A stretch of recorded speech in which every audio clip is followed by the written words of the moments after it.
সারা দেশে বিক্ষোভ সংঘর্ষের জেরে সব সরকারি বেসরকারি বিশ্ববিদ্যালয় ও স্কুল কলেজ বন্ধ।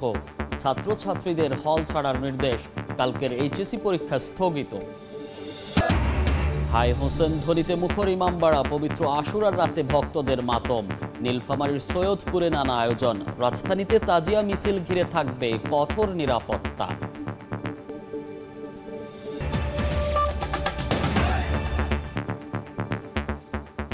ভোরের সময় সঙ্গে আছি আমি মনির হোসেন।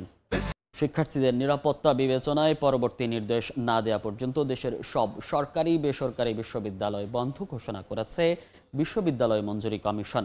একই সঙ্গে ছাত্রছাত্রীদের হল ছাড়ার নির্দেশ দেওয়া হয়েছে। ঢাকা বিশ্ববিদ্যালয়ের উপাচার্য জানান, শিক্ষার্থীদের কখন হল ছাড়তে হবে তা বুধবার সকাল 11টায় সিন্ডিকেট সভায় সিদ্ধান্ত হবে। একই কারণে দেশের সব স্কুল কলেজও বন্ধ ঘোষণা করেছে শিক্ষা মন্ত্রণালয়। এছাড়া 18 জুলাইয়ের এইচএসসি পরীক্ষাও স্থগিত করা হয়েছে। মঙ্গলবার রাতে কমিশনের এক বিজ্ঞপ্তিতে বলা হয়, শিক্ষার্থীদের নিরাপত্তার বিষয়টি বিবেচনায় দেশের সব পাবলিক ও বেসরকারি বিশ্ববিদ্যালয় এবং বিশ্ববিদ্যালয় অধিভুক্ত মেডিকেল, টেক্সটাইল, ইঞ্জিনিয়ারিং ও অন্যান্য কলেজ সহ সব কলেজের শিক্ষা কার্যক্রম পরবর্তী নির্দেশ না দেওয়া পর্যন্ত বন্ধ থাকবে। একই সঙ্গে আবাসিক হল ত্যাগের নির্দেশনা দিয়ে নিরাপদ আবাসস্থলে অবস্থানের নির্দেশনা দেওয়া হয়। ইউজিসির বিবৃতির পর ঢাকা বিশ্ববিদ্যালয়ের উপাচার্য মুহাম্মদ সামাদ জানান, শিক্ষার্থীদের কখন হল ছাড়তে হবে তা বুধবার সকাল 11টায় সিন্ডিকেট সভায় সিদ্ধান্ত হবে। এদিকে শিক্ষার্থীদের নিরাপত্তা বিবেচনায় দেশের মাধ্যমিক ও উচ্চ মাধ্যমিক পর্যায়ের সব শিক্ষা প্রতিষ্ঠানও অনির্দিষ্টকালের জন্য বন্ধ ঘোষণা করেছে শিক্ষা মন্ত্রণালয়। মঙ্গলবার রাতে শিক্ষা মন্ত্রণালয়ের জনসংযোগ কর্মকর্তা এম এ খায়ের এ নিয়ে বিজ্ঞপ্তি দেন। জানানো হয়, বিদ্যালয় ও কলেজগামী শিক্ষার্থীদের নিরাপত্তার বিষয়টি বিবেচনায় নিয়ে শিক্ষা মন্ত্রণালয়ের আওতাধীন মাধ্যমিক ও উচ্চ মাধ্যমিক পর্যায়ের সব শিক্ষা প্রতিষ্ঠান বন্ধ রাখা হবে। পাশাপাশি পলিটেকনিক ইনস্টিটিউটের কার্যক্রমও পরবর্তী নির্দেশ না দেওয়া পর্যন্ত বন্ধ থাকবে। এছাড়া বৃহস্পতিবারের এইচএসসি পরীক্ষাও স্থগিত করা হয়েছে। পরবর্তীতে পরীক্ষা গ্রহণের নতুন তারিখ জানানো হবে। খাদিজা স্বপ্না, সময় সংবাদ। এদিকে কোটা সংস্কার আন্দোলনে নিহতদের স্মরণে আজ দেশের সব শিক্ষা প্রতিষ্ঠানে গায়েবানা জানাজা ও কফিন মিছিলের ঘোষণা দিয়েছে বৈষম্য বিরোধী ছাত্র আন্দোলন। শিক্ষার্থীদের কর্মসূচিতে অন্য কোনো পক্ষের ঢুকে পড়ার সুযোগ নেই বলেও দাবি করেন সমন্বয়কারী। বাসায় গোয়েন্দা সংস্থার লোক যাচ্ছে, পুলিশ যাচ্ছে, আমরা রাতের বেলা এক বাসা থেকে আরেক বাসায় এক বাসায় রাতে থাকতে পারি না। আজকে আমাদেরকে হেনস্থা করা হচ্ছে, আমাদের ভিতরে দ্বিধা বিভক্তি করার সৃষ্টি করা হচ্ছে। আমি জানি না এইখানেও কারো আছে কিনা দ্বিধা বিভক্তি করার জন্য, কিন্তু আমাদের মনে রাখতে হবে, আমরা যদি ঐক্যবদ্ধ না থাকি তাহলে কিন্তু আমরা বিজয় লাভ করব না। আজকের কর্মসূচি এইখানেই সমাপ্ত করব, কিন্তু আমি বারবার বলছি, আজকে আন্দোলন শেষ হয়ে যাবে না। আমরা স্পষ্টভাবে আগেও বলেছি, এখনো বলছি, আমরা একটা স্বতন্ত্র প্ল্যাটফর্ম থেকে, একটা নির্দলীয় জায়গা থেকে এই আন্দোলন পরিচালনা করে আসছিলাম এবং এখনো করছি। এই আন্দোলনে কারো দলীয় পরিচয় নিয়ে আসার কোনো ধরনের সুযোগ নাই এবং কেউ যদি এটা আসে, আমরা আন্দোলনকারীরা এটা প্রতিহত করব। সহিংসতায় এখন পর্যন্ত 5 শতাধিক ছাত্রলীগ কর্মী আহত হয়েছে বলে দাবি করেছেন সংগঠনের সভাপতি সাদ্দাম হোসেন। নিজ নিজ প্রতিষ্ঠানে ছাত্রলীগ কর্মীদের পাহারা বসানোর আহ্বান জানিয়ে সাদ্দাম বলেন, আন্দোলনের নামে সাধারণ শিক্ষার্থীদের গিনিপিগ বানাতে চায় জামাত শিবির। এই প্ল্যাটফর্মে যারা রয়েছে তারা আমি রাজাকারদের প্রেতাত্মা। এই প্ল্যাটফর্মে যারা রয়েছে তারা কোটা সমস্যার সমাধান চায় না, তারা প্রজন্মকে বিভ্রান্ত করে রাজাকারের রাজনীতি এই বাংলাদেশে পুনর্বাসন করতে চায়।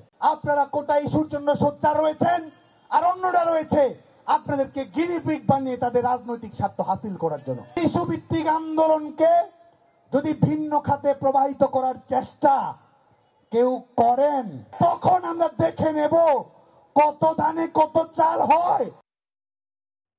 মধ্যরাতে নয়াপল্টনে বিএনপির কেন্দ্রীয় কার্যালয়ে অভিযান চালিয়ে দেশি বিদেশি অস্ত্র সহ বিপুল সংখ্যক পেট্রোল বোমা জব্দ করেছে ডিবি। আটক করা হয়েছে ছাত্র দলের সাবেক সভাপতি শ্রাবণ সহ 7 জনকে। গোয়েন্দা পুলিশের ধারণা, কোটা বিরোধী আন্দোলনে নাশকতা সৃষ্টির জন্য জড়ো করা হয়েছিল এগুলো।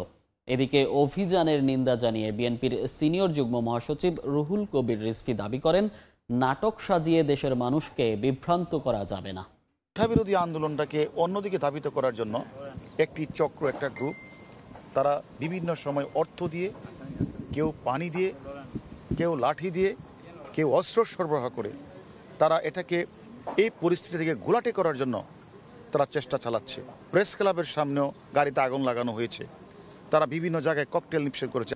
বিএনপিকে ভিন্নভাবে সন্ত্রাসী হিসাবে চিহ্নিত করার একটা জঘন্য চক্রান্ত হিসেবেই তারা মধ্যরাতে বিএনপির কার্যালয়ে এই নাটকটি করছেন।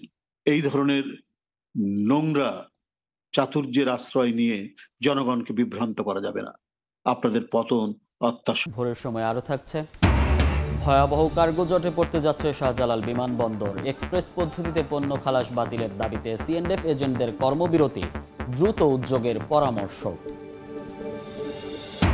এবং বিদ্রোহী নিয়ন্ত্রিত পূর্ব লিবিয়ায় গিয়ে ফেঁসে যাচ্ছেন অনেকে। বাংলাদেশি চক্রই জিম্মির পর আদায় করছে মুক্তিপণ। হাফতার বাহিনীর সঙ্গে কূটনৈতিক সম্পর্ক না থাকায় বিপাকে দূতাবাস।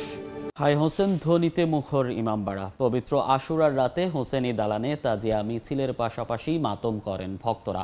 শোকার্ত কণ্ঠে কারবালার প্রান্তরের বিয়োগান্ত ঘটনা স্মরণ করেন শিয়া সম্প্রদায়ের মানুষ। আরবি হিজরির প্রথম মাস মহরমের 10 তারিখ পবিত্র আশুরা। হজরত আদম আলাইহিস সালাম থেকে শুরু করে প্রায় সব নবীর কোনো না কোনো ঘটনা জড়িয়ে আছে এই দিনকে ঘিরে। 10ই মহরম আদিপিতা আদমকে জান্নাত থেকে পৃথিবীতে পাঠান মহান আল্লাহ তাআলা। এই দিনেই আদম ও তার স্ত্রী হাওয়া আলাইহিস সালামের সঙ্গে আরাফার ময়দানে প্রথম সাক্ষাৎ হয়।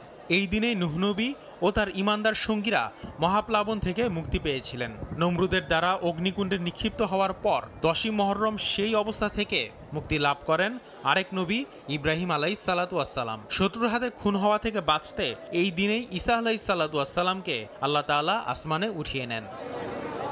আর কারবালার বিয়োগান্তক ঘটনা তো সবারই জানা। অন্যায়ের বিরুদ্ধে প্রতিবাদ জানাতে 10ই মহরম কারবালার প্রান্তরে ইয়াজিদ বাহিনীর হাতে শহীদ হন হযরত মুহাম্মদ সাল্লাল্লাহু আলাইহি ওয়াসাল্লামের প্রিয় নাতি হুসাইন রাদিয়াল্লাহু তাআলা আনহু।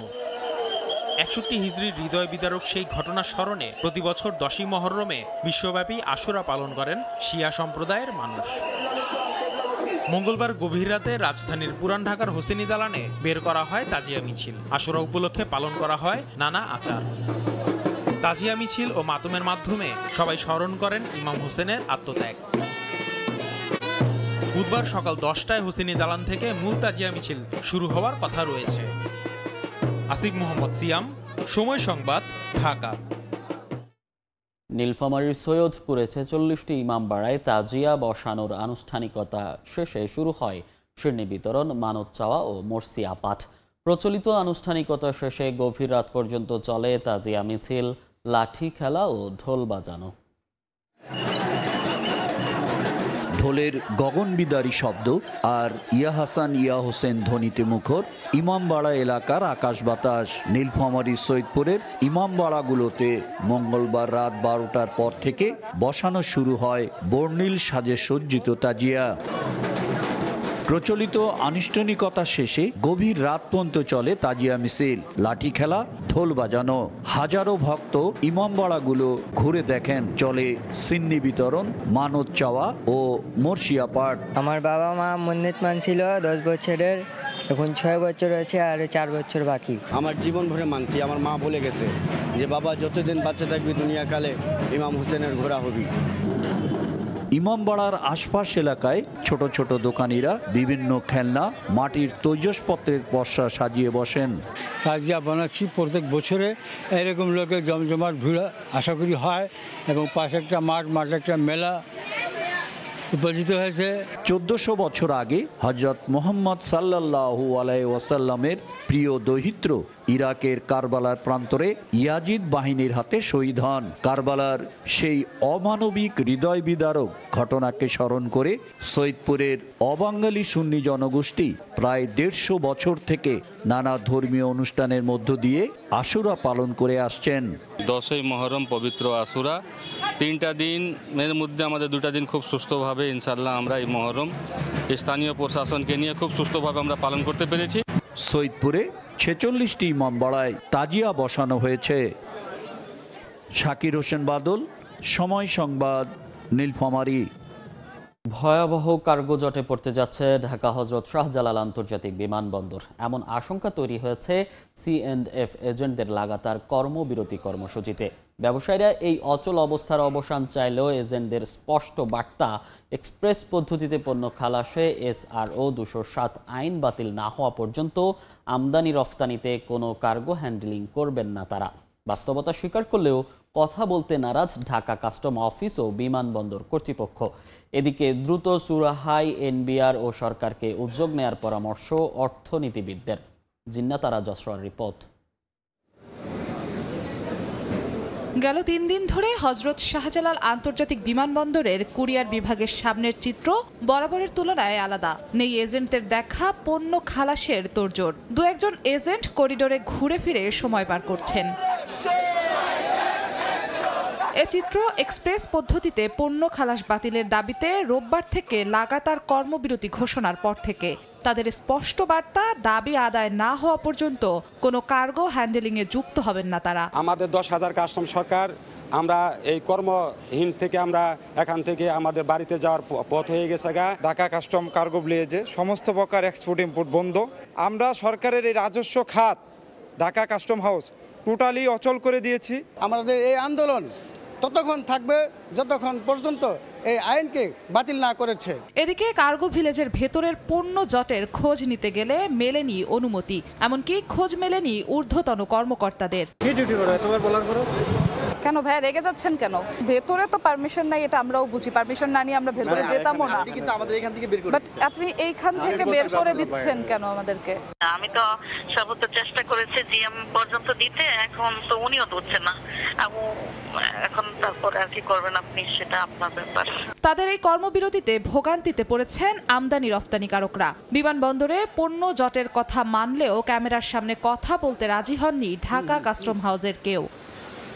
পরিস্থিতি ঘোলাটে করে বড় অঙ্কের মাশুল গোনার আগেই সমস্যা সমাধানে NBR ও সরকারকে উদ্যোগী হওয়ার পরামর্শ দিচ্ছেন অর্থনীতিবিদরা। CNF এর ডেডলকের কারণে যদি আসলে ইমেজটা একটু ক্ষতিগ্রস্ত হয় এবং পণ্যটা যদি যথাসময়ে ক্রেতার শেলফে না পৌঁছায়, তাহলে সেক্ষেত্রে কিন্তু তখন অর্ডার বাতিল হবে। এখন এই সুনামটা আমরা নষ্ট করতে চাই না, যত দ্রুত সম্ভব এটা আলোচনা করে সমস্যার সমাধান করতে হবে। ঢাকা কাস্টম হাউসের মাধ্যমে প্রতিদিন রাজস্ব আয় হয় প্রায় 60 লাখ টাকা। সে হিসেবে গেল 3 দিনে 1,20 লাখ টাকা রাজস্ব পায়নি সরকার। জিন্নাতারা জসওয়া, সময় সংবাদ, ঢাকা। ভোরের সময় আরও থাকছে। নওগাঁয় বাড়ি নির্মাণে পৌর আইন না মানার প্রতিযোগিতায় প্রভাবশালীরা, সরু গলি দিয়ে বিঘ্নিত চলাচল, অভিযোগ দিয়েও প্রতিকার না মেলার দাবি ভুক্তভোগীদের, অসহায় মেয়র। মাদারীপুরে নারীসহ 4 জনকে মারধরের অভিযোগ উঠেছে ইউনিয়ন পরিষদ চেয়ারম্যানের বিরুদ্ধে। মঙ্গলবার বিকেলে সদর উপজেলার ধুরাইল ইউনিয়নে বাল্য বিয়ের খবরে জেলা মহিলা বিষয়ক অধিদপ্তরের ফিল্ড সুপারভাইজার লিখন হোসেন ও আয়েশা আক্তারকে সঙ্গে নিয়ে সাবিনার নানা বাড়িতে হাজির হন ধুরাইল ইউনিয়ন পরিষদের চেয়ারম্যান হাবিবুর রহমান। ঘটনার সত্যতা না পেয়ে ঘটনাস্থল থেকে চলে আসেন কর্মকর্তারা। এ সময় সাবিনার নানা মুন্সি মকবুল হোসেন ও তার মামা মিজানুর রহমান মোল্লাকে অকথ্য ভাষায় গালিগালাজ, এমনকি মারধরের অভিযোগ ওঠে চেয়ারম্যানের বিরুদ্ধে। খবর পেয়ে পুলিশ পরিস্থিতি নিয়ন্ত্রণে আনে। হামলা ও মারধরের বিষয়টি অস্বীকার করেছেন অভিযুক্ত ইউপি চেয়ারম্যান।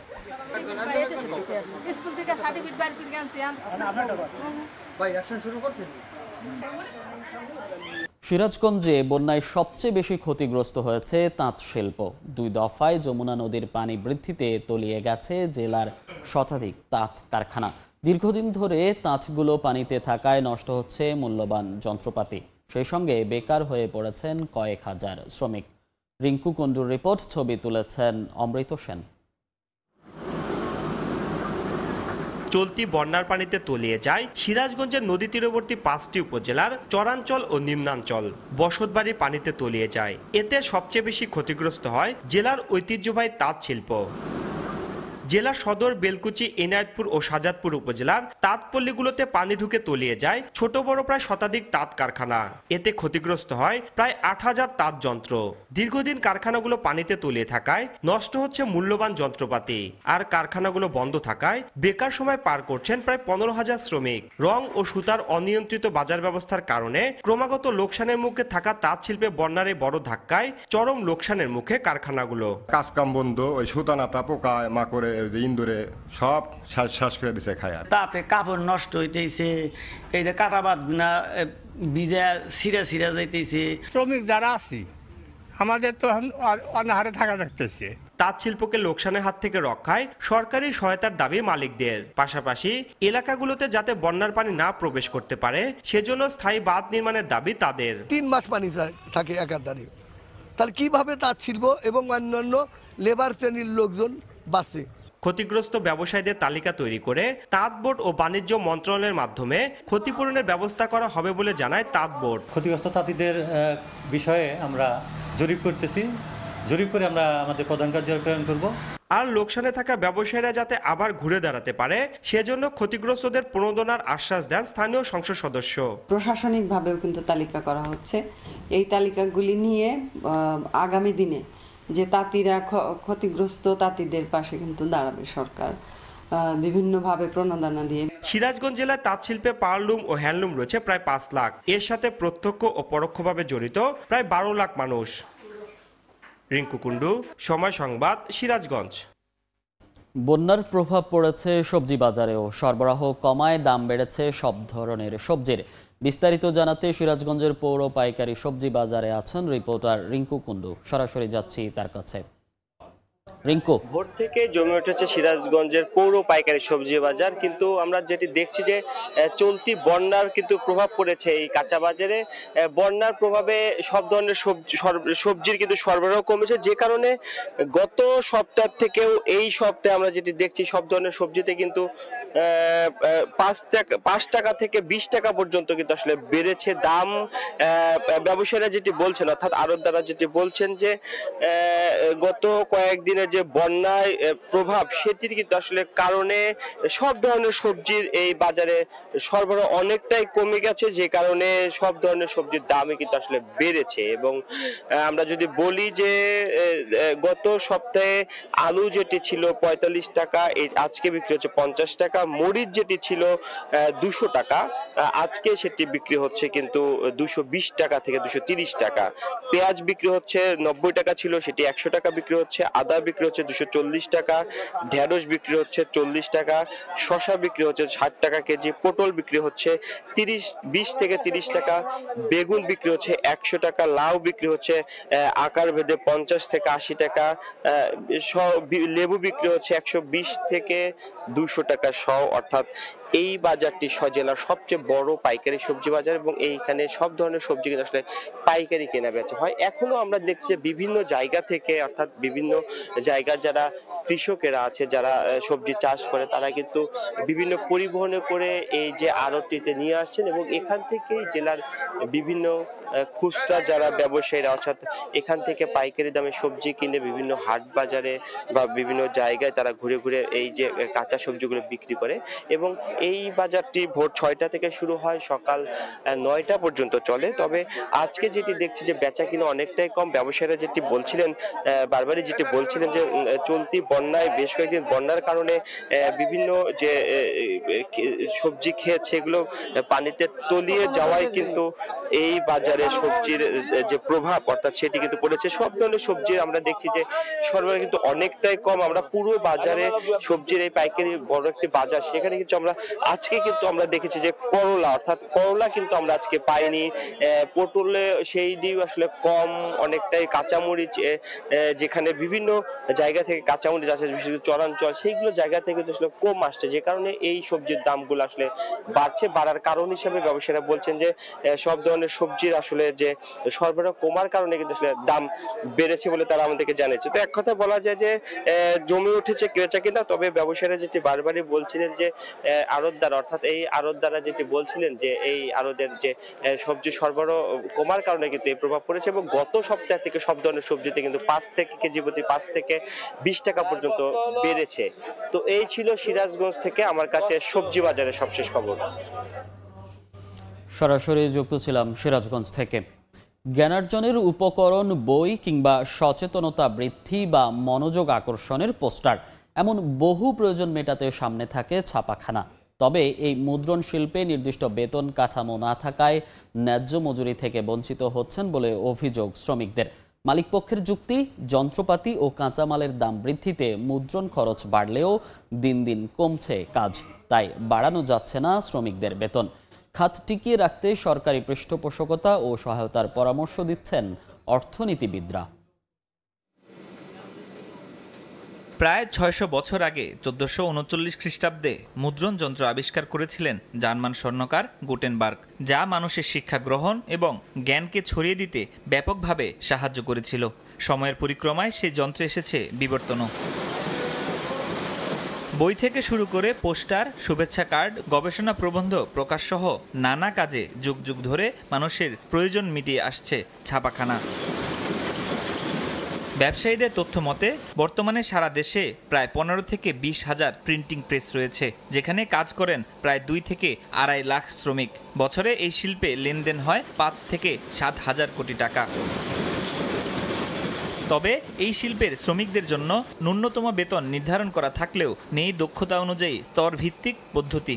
এছাড়া নেই সরকারি বেসরকারি তেমন কোনো প্রশিক্ষণের সুযোগও। শ্রমিকদের অভিযোগ, এসব কারণে কর্মঘণ্টা শেষ হওয়ার পরও ওভারটাইমে পাচ্ছেন না ন্যায্য মজুরি। ১৯ বছর আগে যখন আমি পেরেশে আসছি তখন আমি বেতন পাইতাম ৩,০০০ টাকা। ১৯ বছর পরে এখন আমি বেতন পাই ১২,০০০ টাকা। আমি কাজ করি প্রায় ২৫ বছর, এখন যা স্যালারি পাই ১৭,০০০।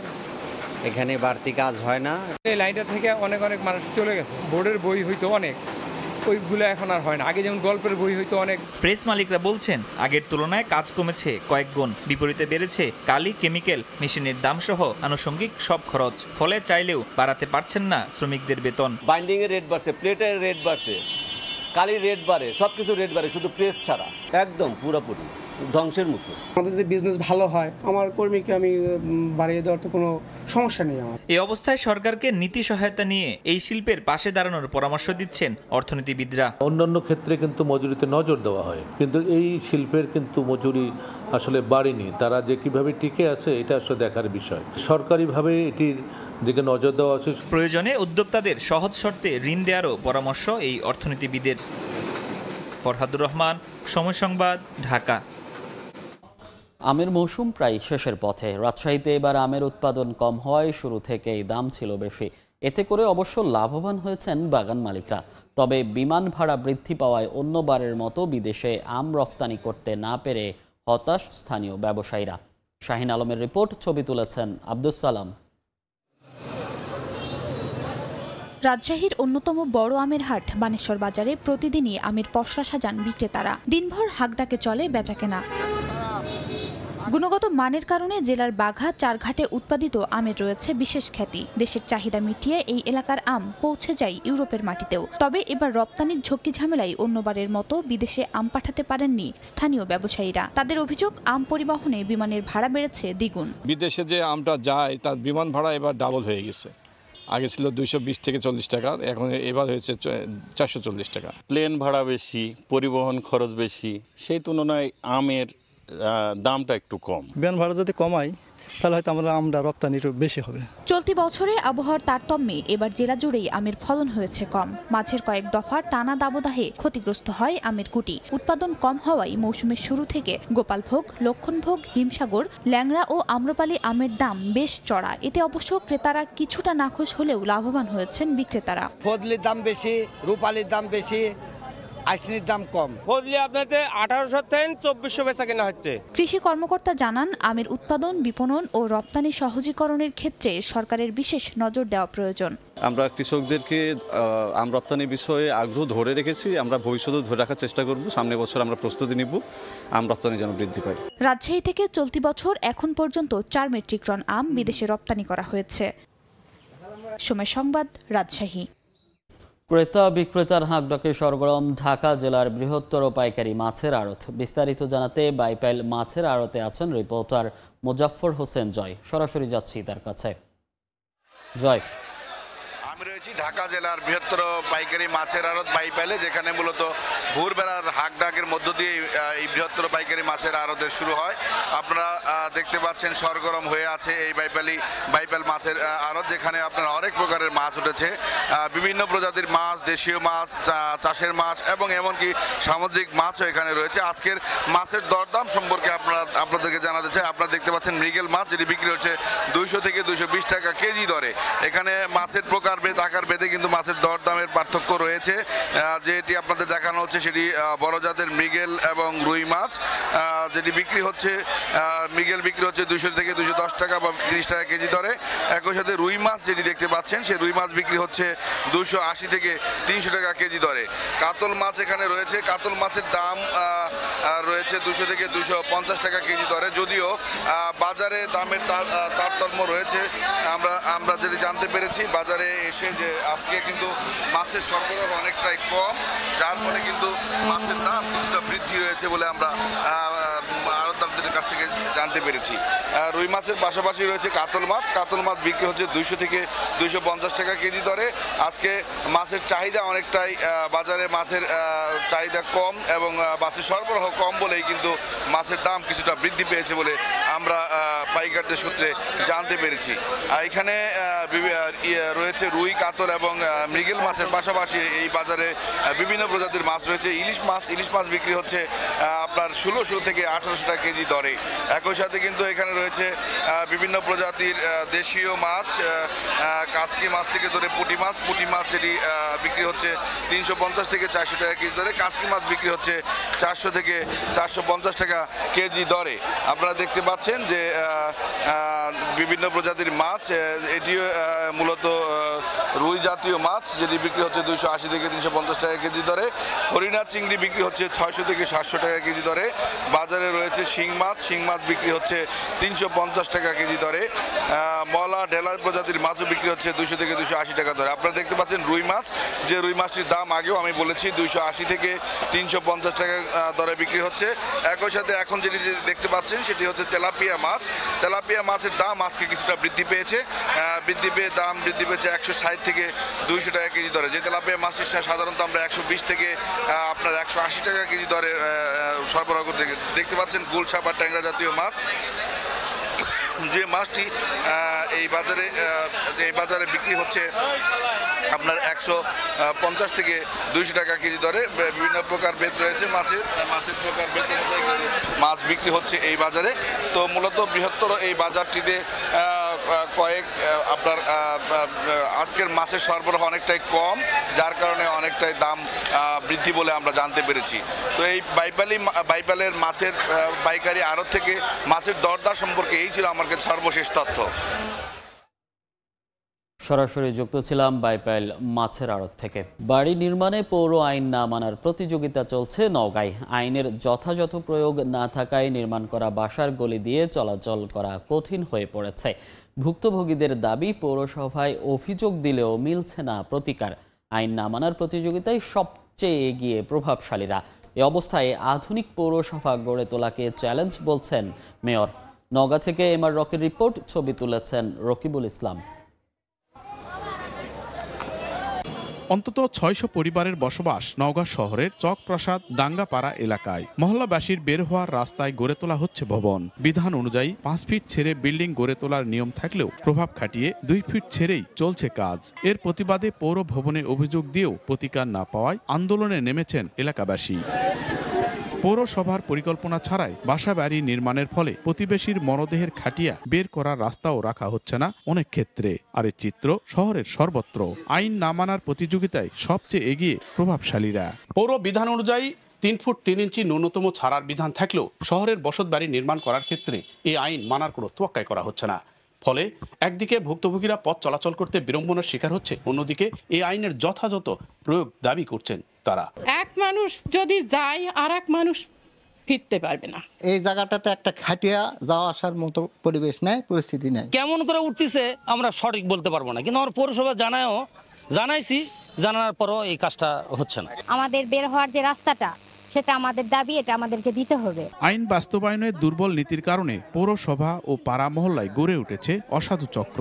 সালিসি নিষ্পত্তির নামে উভয় পক্ষের কাছ থেকে অর্থ হাতিয়ে নেওয়া রয়েছে অভিযোগও। পরিবেশ বিঘ্নিত হয় এমন কোনো বিল্ডিং এর অনুমতি না দেওয়ায় শ্রেয়। ভবন নির্মাণ হচ্ছে, এখানে কোনো প্ল্যান পাস আছে বলে আমার মনে হয় না, এবং এখানে কোনো প্ল্যান পাসের সুযোগও নেই, কোনো কিছু করেও নাই। এইখানে পৌরসভা প্রভাবশালীরা আইন মানছে না, ফলে আধুনিক পৌরসভা গড়ে তোলা বাধাগ্রস্ত হচ্ছে বলে দাবি পৌর মেয়রের। আইনকে তারা একটু ড্যামেজ করতে পারলে তাদের একটা ক্রেডিট মনে করে, আর সে কারণেই আমরা বারবার বাধাগ্রস্ত হচ্ছি। চলতি বছর পৌর এলাকায় ভবন নির্মাণে 418টি প্ল্যান পাশ করা হয়েছে, আর ভবন নির্মাণে অভিযোগ রয়েছে 820টি। 9টি ওয়ার্ড ও 56টি মহল্লার নওগাঁ পৌরসভার বাসিন্দা প্রায় 3.5 লাখ। এমআর রকি, সময় সংবাদ, নওগাঁ। অবকাঠামো নির্মাণ শেষ হলেও 3 বছরেও বার্ন ইউনিট চালু হয়নি বগুড়ার সরকারি মোহাম্মদ আলী হাসপাতালে। পাশাপাশি জেলার একমাত্র মেডিকেল কলেজ হাসপাতালেও নেই এ সুবিধা। এ কারণে আগুনে পোড়া কোনো রোগীর অবস্থা গুরুতর হলে নিতে হয় রাজশাহী মেডিকেল অথবা রাজধানীতে। তবে হাসপাতাল কর্তৃপক্ষের দাবি, দক্ষ জনবল ও উপকরণের অভাবেই এখনও চালু হচ্ছে না বার্ন ইউনিট।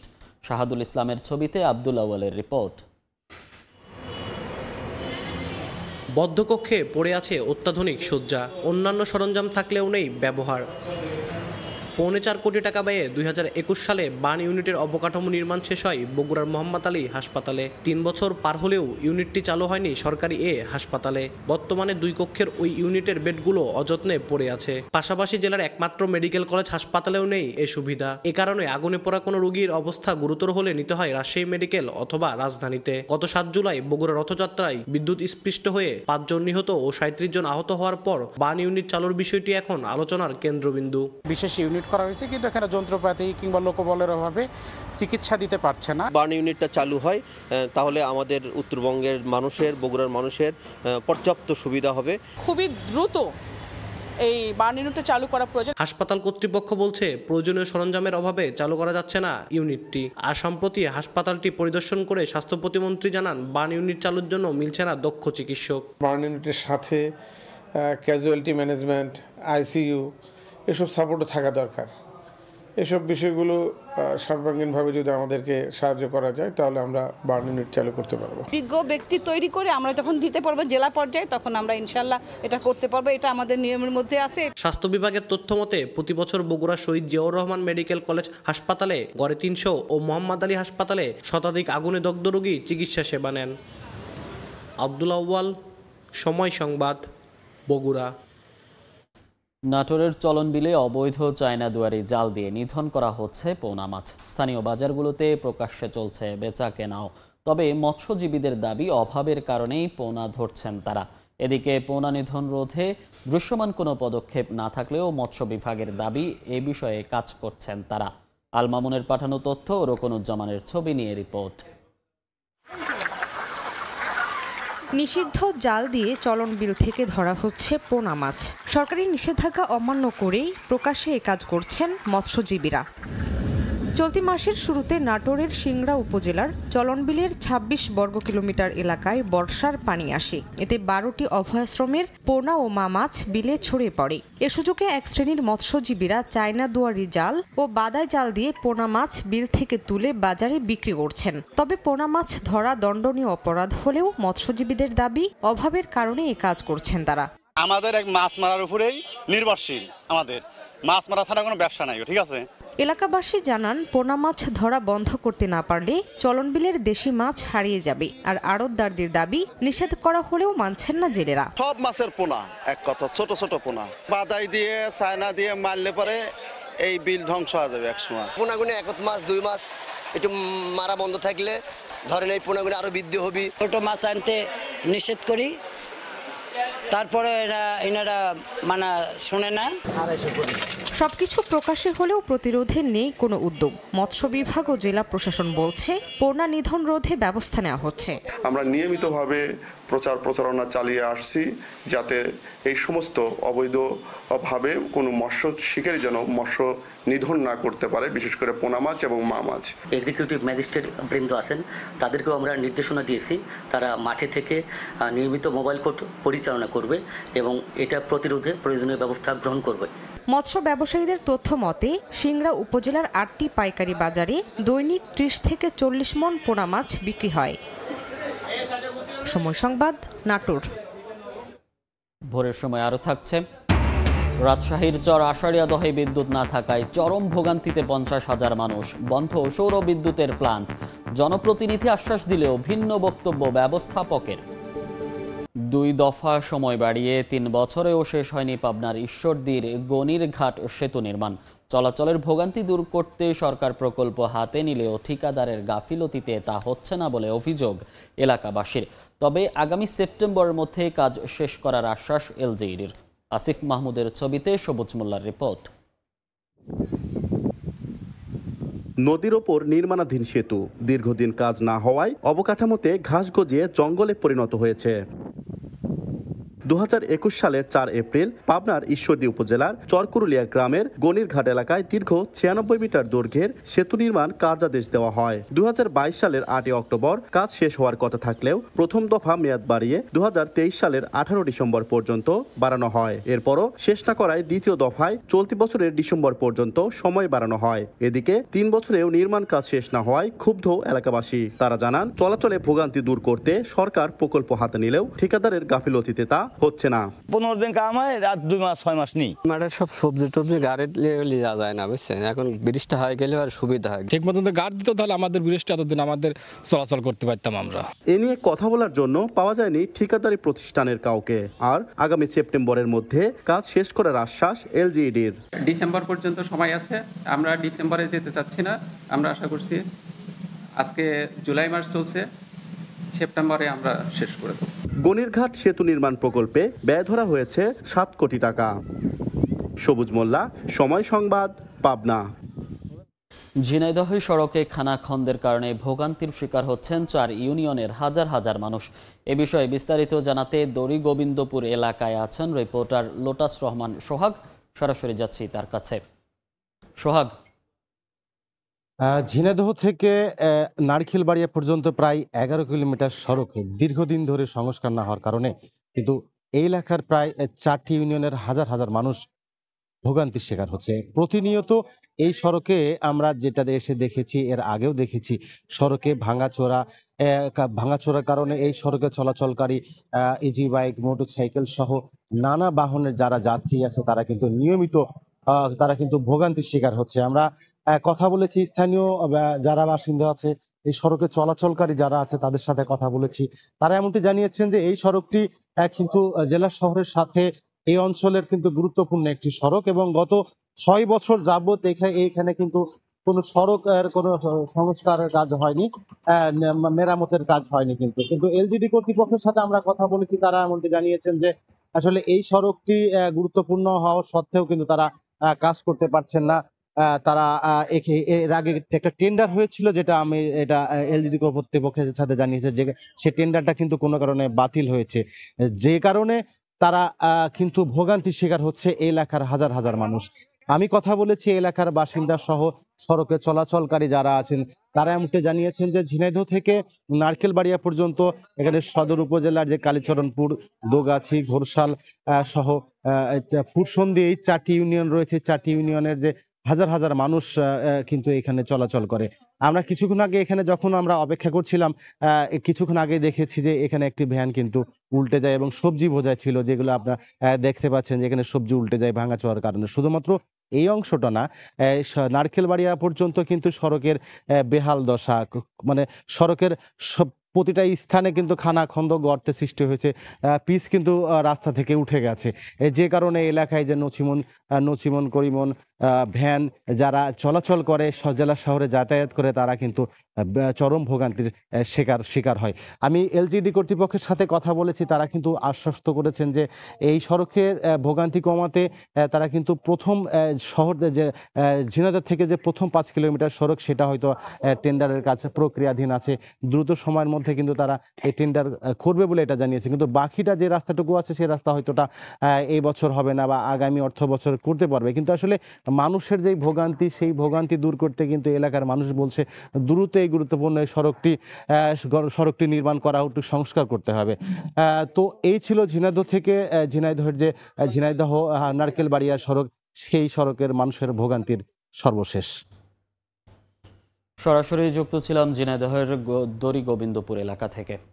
রাজশাহীর গোদাগাড়ির চর আশারিয়াদহ ইউনিয়নে বিদ্যুৎ সরবরাহ বন্ধ করে দেয়ায় চরম ভোগান্তিতে পড়েছেন প্রায় 50,000 মানুষ। তারা বলছেন আভা মিনি গ্রিড প্রজেক্টের সৌর বিদ্যুতের প্লান্ট বন্ধ হয়ে যাওয়ায় বাসাবাড়িতে বন্ধ হয়ে গেছে টিভি, ফ্রিজ, ফ্যান, কম্পিউটার সহ ইলেকট্রনিক সব যন্ত্রপাতি। তবে স্থানীয় জনপ্রতিনিধি ও উপজেলা নির্বাহী কর্মকর্তা সমস্যা সমাধানের আশ্বাস দিলেও আভা মিনি গ্রিড প্রজেক্টের প্লান্ট ব্যবস্থাপক জানান লোকসানের কারণে বন্ধ করে দেয়া প্লান্টটি আপাতত চালুর পরিকল্পনা নেই। হাবিবুর রহমান পাপুর তোলা ছবিতে বিস্তারিত সাইফুর রহমান রকির প্রতিবেদন। সীমান্ত ঘেঁষা রাজশাহীর গোদাগাড়ী উপজেলার চর আশারিয়াদহ ইউনিয়ন। এই ইউনিয়নের ভুবনপাড়া, কানপাড়া, পানিপাড় ও নরসেরা গ্রামে প্রায় 50,000 মানুষের বসবাস। প্রায় 9 বছর আগে সৌরবিদ্যুতের আলোয় আলোকিত হয়েছিল গ্রামগুলো। সরকারের ইনফ্রাস্ট্রাকচার ডেভেলপমেন্ট কোম্পানি লিমিটেডের ইটকলের কারিগরি সহযোগিতায় চর আশারিয়াদহে সৌরবিদ্যুতের প্ল্যান্ট স্থাপন করে বেসরকারি সংস্থা আভা। প্ল্যান্টটির নাম দেওয়া হয়েছিল আভা মিনি গ্রিড প্রজেক্ট। প্রথম 2 বছর 24 ঘন্টায় বিদ্যুৎ সরবরাহ করা হতো। পরবর্তীতে উৎপাদন কমে গেলেও গ্রাহক সংখ্যা বেড়ে যাওয়ায় দিনে 6 থেকে 7 ঘন্টা বিদ্যুৎ পেত গ্রাহকরা। কিন্তু মাসখানেক আগে লোকসানের কারণে একেবারে বন্ধ করে দেয়া হয় বিদ্যুৎ সরবরাহ। এরপর থেকে বাসাবাড়িতে light, fan, TV, fridge, computer, mobile phone সহ ইলেকট্রনিক সব যন্ত্রপাতি বন্ধ হয়ে গেছে। ফলে চরম ভোগান্তিতে ইউনিয়নের মানুষেরা। 1.5 লাখ টাকার জিনিস, কম্পিউটার থেকে শুরু করে হিটার থেকে শুরু করে সব ওয়াচল হয়ে পড়ে আছে। দোকানে সব ফ্রিজ লেথে আছে, ফ্রিজ সব বন্ধ। ছেলে মেয়ের লেখাপড়ার অসুবিধা এবং আমাদের ঘুমাতে সমস্যা। এই অবস্থায় গ্রামবাসী চর আশারিয়াদহ বাজারে জেনারেটর চালিয়ে 30 টাকা করে নিজেদের মুঠোফোনে চার্জ দিচ্ছেন। আর বিদ্যুৎ না পাবার শঙ্কায় অনেকে বাসাবাড়িতে সোলার প্যানেল নিচ্ছেন। কারেন্ট বাবদে যত সমস্যা, এই সমস্যা বইলে শেষ করতে পারবো। জেনারেটরের মাধ্যমে চার্জ দিচ্ছে, কিন্তু সেটার জন্য আমাদেরকে টাকা দেওয়া লাগছে। আভা মিনি গ্রিড প্রজেক্টের প্ল্যান্ট ব্যবস্থাপক জানান লোকসানের কারণে বন্ধ করে দেয়া এই প্ল্যান্টটি আপাতত চালুর কোনো পরিকল্পনা নেই। বিদ্যুৎ বিক্রিতে আর আপনার উৎপাদনে মানে গড় অ্যাভারেজ করতে গেলে বিদ্যুৎ প্ল্যান্টে লস আসার কারণে প্ল্যান্টটা বন্ধ করে। এমন পরিস্থিতিতে স্থানীয় জনপ্রতিনিধি ও উপজেলা নির্বাহী কর্মকর্তা সংকট নিরসনে উদ্যোগ নেওয়ার কথা জানান। পল্লী বিদ্যুতের লাইনগুলো আবার সচল করা যায় কিভাবে এবং মানুষজনের এই কষ্টটা লাঘব করা যায় কিভাবে, সেই লক্ষ্যে আমি উপজেলা প্রশাসনের পক্ষ থেকে সার্বিক সহযোগিতা করব। চর আশারিয়াদহে 3300 গ্রাহককে সঞ্চালন লাইনের মাধ্যমে বিদ্যুৎ সরবরাহ করা হতো। প্ল্যান্টে 594টি সৌর বিদ্যুতের প্যানেল আছে। এগুলোর বিদ্যুৎ উৎপাদন ক্ষমতা ছিল 148.50 কিলোওয়াট। সাইফুর রহমান রকি, সময় সংবাদ, রাজশাহী। এবার দেশের বাইরের খবর জানাতে যুক্ত হচ্ছেন সহকর্মী তানভীর হাসান। ভূমধ্য সাগর পাড়ি দিয়ে ইউরোপে যেতে ইচ্ছুক বাংলাদেশিরা বেশিরভাগই লিবিয়ার পূর্বাঞ্চলের রুট ব্যবহার করে। সেখানে বাংলাদেশিদের একটি চক্রই নিজ দেশের মানুষকে জিম্মি করে নির্যাতন চালায়, আদায় করে মুক্তিপণ। লিবিয়ার পূর্বাঞ্চলের সঙ্গে কূটনৈতিক সম্পর্ক না থাকায় আটকে থাকা বাংলাদেশিদের ফেরাতেও বেগ পেতে হচ্ছে দূতাবাসকে। যদিও গত 1.5 বছরে প্রায় 1800 বাংলাদেশিকে ফেরানো সম্ভব হয়েছে। দুই দেশের সরকার কঠোর হওয়ায় গ্রেফতার হয়েছে প্রায় 15 জন। তাজওয়ার মাহমুদের রিপোর্ট। 2011 সালে গাদ্দাফির পতনের পর থেকে এখন পর্যন্ত স্থিতিশীল নয় উত্তর আফ্রিকার দেশ লিবিয়া। দেশটির শাসনতন্ত্র ভাগ হয়ে গেছে 2 ভাগে। পশ্চিমাঞ্চলে জাতিসংঘ স্বীকৃত সরকার, অপরদিকে পূর্বাঞ্চলে রয়েছে হাফতার বাহিনীর নিয়ন্ত্রণ। বাংলাদেশের কূটনৈতিক সম্পর্ক রয়েছে পশ্চিমাঞ্চলের সরকারের সঙ্গে, অন্যদিকে কোনো দূতাবাস নেই হাফতার নিয়ন্ত্রিত পূর্বাঞ্চলের সঙ্গে। অথচ ভূমধ্যসাগর পাড়ি দিয়ে ইউরোপে যাওয়ার আশায় লিবিয়ার রুট ব্যবহার করা বেশিরভাগ বাংলাদেশিই যান পূর্বাঞ্চলের উপকূলীয় শহর বেনগাজিতে। সেখানে যাওয়ার পর অনেক বাংলাদেশিকেই একদল গোষ্ঠী জিম্মি করে মুক্তিপণ চায় পরিবারের কাছে। মুক্তিপণ না পাওয়া পর্যন্ত ডিটেনশন ক্যাম্পে রেখে চালানো হয় অমানবিক নির্যাতন। লিবিয়ায় নিযুক্ত বাংলাদেশের রাষ্ট্রদূত জানান, দেশের মতোই লিবিয়াতেও বাংলাদেশিদের একটি চক্র কাজ করছে। তারাই নিজ দেশের মানুষকে জিম্মি করে চালাতে থাকে নির্যাতন। টর্চার যারা করে, এর সাথে বাংলাদেশি কিছু মাফিয়া এটার সাথে জড়িত আছে। পূর্বাঞ্চলের সঙ্গে কূটনৈতিক সম্পর্ক না থাকায় ডিটেনশন ক্যাম্প থেকে উদ্ধার করে বাংলাদেশিদের ফেরানোর ক্ষেত্রেও চ্যালেঞ্জের মুখে পড়তে হয় দূতাবাসকে। গত 1.5 বছরে প্রায় 1800 বাংলাদেশিকে ফেরানো হলেও এখনও প্রায় 450 বাংলাদেশি আটকে রয়েছে লিবিয়ায়। পশ্চিমাঞ্চল থেকে পূর্বাঞ্চলে যাওয়ার জন্য দুই দেশের মিনিস্ট্রি থেকে আমাকে লিখিত পারমিশন নিতে হয়। কখনো কখনো আমাকে পারমিট করা হয়, কখনো করা হয় না। এই মাসের 16 তারিখে এবং 24 তারিখে আরও 2টা ফ্লাইট 160 320 জন বেনগাজি থেকে আমাদের বাংলাদেশে এসে পৌঁছাবে। পশ্চিমাঞ্চলীয় এলাকায় 100± কিছু বাংলাদেশি আছে, এদেরকে আমরা পাঠানোর ব্যবস্থা করব ইনশাআল্লাহ আইএমএর সাহায্যে। এই চক্রগুলোকে ধরতে কঠোর হয়েছে দুই দেশের সরকার। বাংলাদেশি সহ গ্রেফতার হয়েছে প্রায় 15 জন। বাঙালি এবং লিবিয়ান যারা এই কিডন্যাপ এবং এই সমস্ত তৎপরতার সাথে জড়িত তারা অলরেডি অ্যারেস্ট হয়ে গেছে। সর্বস্ব খরচ করে অবৈধ পথে ভূমধ্যসাগর পাড়ি জমান যারা, তাদের অধিকাংশই জিম্মি হন চক্রের হাতে। ফলে এই পথ পরিহার করতে আহ্বান জানিয়েছেন লিবিয়ায় বাংলাদেশের রাষ্ট্রদূত। তাজওয়ার মাহমিদ, সময় সংবাদ, ঢাকা। এবার দেশের বাইরের খবর জানাতে যুক্ত হচ্ছেন সহকর্মী তানভীর হাসান। ধন্যবাদ মনির। মার্কিন রাজনীতি ও নির্বাচন পূর্ব পরিস্থিতি নিয়ে বিস্তারিত জানাতে যুক্তরাষ্ট্রের নিউ ইয়র্ক থেকে সরাসরি যুক্ত হচ্ছেন সহকর্মী হাসানুজ্জামান সাকিব। ধন্যবাদ। আবারও গুলি, আবারও সাবেক মার্কিন প্রেসিডেন্ট ডোনাল্ড ট্রাম্প যে শহরে রয়েছেন সেই শহরেই গুলি। আবারও রিপাবলিকান দলের জাতীয় সম্মেলনের যে স্থল সেই স্থলের কাছাকাছি গুলির ঘটনা এবং সেখানে একজন নিহত হয়েছেন। এখনো পর্যন্ত আমরা জানি না এই গুলির ঘটনা কেন ঘটেছে এবং যিনি নিহত হয়েছেন পুলিশের গুলিতে তার পরিচয় কি এবং তার কি মোটিভ ছিল। তবে পুলিশ এবং প্রত্যক্ষদর্শী সূত্রে আমরা জানতে পেরেছি যে 5 জন পুলিশ এক নাগারে একজনের উপরে গুলি চালিয়েছে। কেন 5 জন পুলিশকে একজনের উপরে গুলি চালাতে হলো, এটি কত বড় ঘটনা, এ নিয়ে নিশ্চয়ই পুলিশ এবং আইনশৃঙ্খলা রক্ষাকারী বাহিনী ব্রিফিং করবেন এবং বিস্তারিত তুলে ধরবেন, তারপরেই আমরা প্রকৃত ঘটনা জানতে পারব।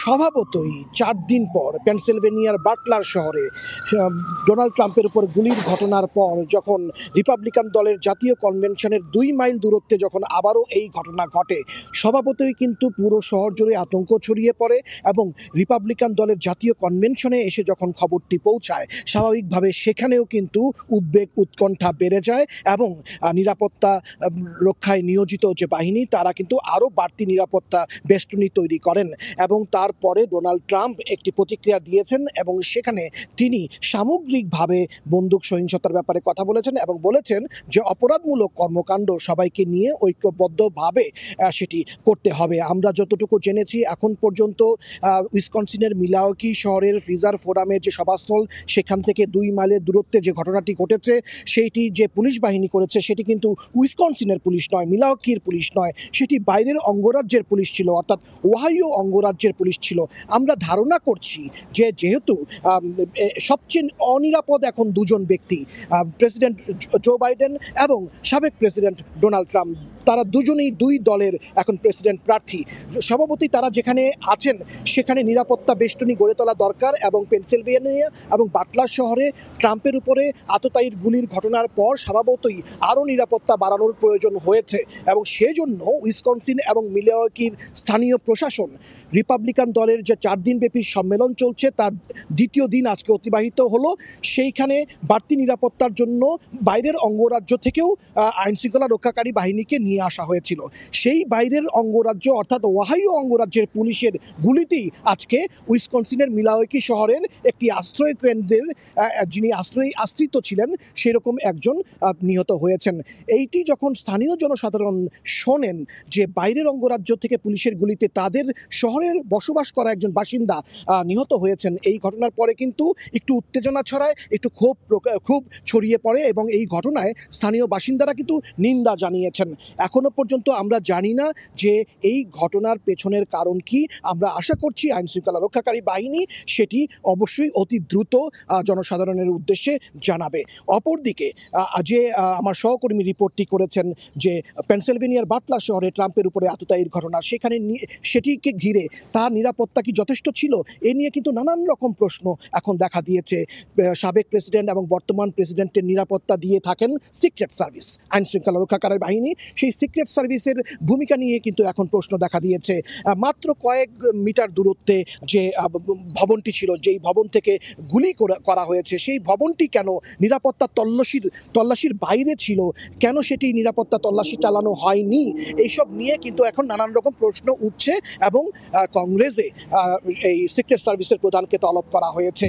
এই ছিল আমার কাছে আজকে রিপাবলিকান দলের জাতীয় সম্মেলনের দ্বিতীয় দিনে যে আবারও গুলির ঘটনা সেটি এবং সামগ্রিক নির্বাচনী পরিবেশের পরিস্থিতির সর্বশেষ।